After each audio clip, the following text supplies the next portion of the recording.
और आजकल कोई बिना स्वार्थ के कभी बैठता नहीं कहीं जाकर के, किसी के पास जाता नहीं। और परीक्षित तो राजा है, तो राज कार्य देखने वाले परीक्षित जैसे राजा ने, चक्रवर्ती सम्राट ने 7 दिनों तक एक स्थान पर बैठ करके कथा क्यों सुनी, कैसे सुनी? अब यहां श्रोता और वक्ता दोनों पर संदेह है महाराज। बोले कोई छोटे मोटे काम छोड़ करके अपना आत्म कल्याण करना नहीं चाहता, कहो कि वहां कथा चले। अरे बोले दुकान पर बैठना है, कहाँ कथा में जाएंगे, अभी दुकान पर ग्राहक आ रहे हैं। नहीं, छोटा मोटा काम छोड़ के कोई आत्म कल्याण करना नहीं चाहता। तो परीक्षित ने इतना बड़ा राजकाज छोड़ करके महाराज और गंगा के किनारे पहुंच गया कथा सुना, ये कैसे संभव है? और जवान भी है। तो महाराज कहा कि सुनो, राजा परीक्षित ने ये कथा श्रवण क्यों की? ये प्रसंग जब सुनाना प्रारंभ किया तब सूत जी पुरानी कथा सुनाना प्रारंभ करते हैं। कहते हैं सुनो कि वेद व्यास जी ने देखा कि संसार के लोग वेद विमुख हो रहे हैं। समझ लो, यहां पूछा गया कि परीक्षित ने कथा को सुना और ये कथा आई कहां से, कैसे प्रकट हुई, किसके द्वारा प्रकट हुई, और वेद व्यास जी को इसकी प्रेरणा कैसे मिली? तब कहा कि वेद व्यास जी को इस कथा की प्रेरणा नारद जी से प्राप्त हुई। हाँ, नारद जी को ये प्रेरणा ब्रह्मा से प्राप्त हुई।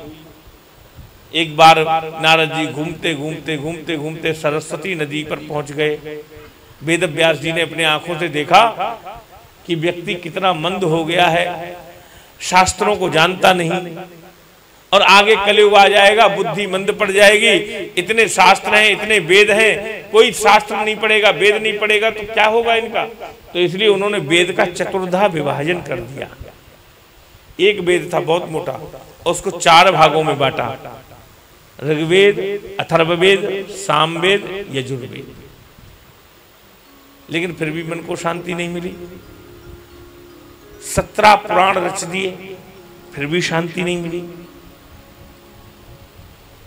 बड़ी बड़ी मीमांसाएं लिख दी, फिर भी शांति नहीं मिली। और 4 वेद जो बनाए उनको अपने 4 शिष्यों को भी पढ़ाया महाराज। लेकिन इनको पहल, जैमिनी, वैशंपायन और सुमंतु, इन 4 को एक एक वेद का अधिकारी बना दिया। लेकिन मन में शांति नहीं है।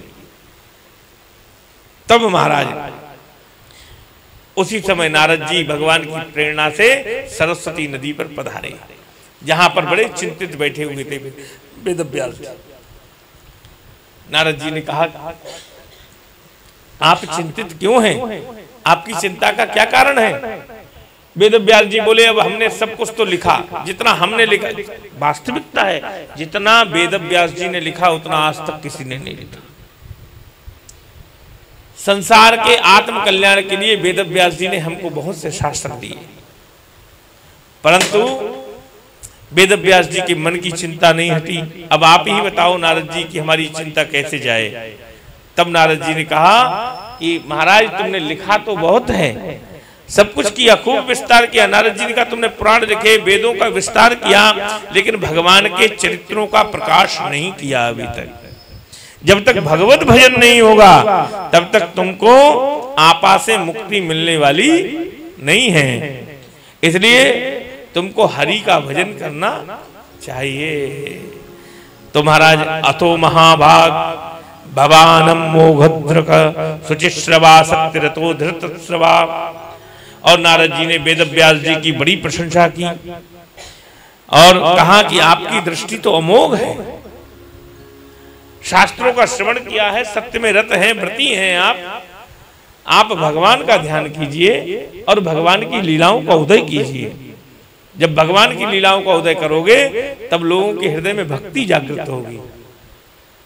और भक्ति समझ लो कैसे, जब तक भगवान किसी का गुणानुवाद नहीं सुनते हैं तब तक भक्ति हृदय में जागृत, प्रेम हृदय में जागृत नहीं होता। और भगवान तो प्रेम के ही प्यासे हैं, राम ही केवल प्रेम प्यारा। हाँ, तो इसलिए भगवान की सुंदर कथाओं का उदय कीजिए। तब जाकर के वेद व्यास जी ने कहा अच्छा। तब 4 श्लोक जो ब्रह्मा जी ने नारद जी को सुनाए, वही 4 श्लोक नारद जी ने वेद व्यास जी को दिए।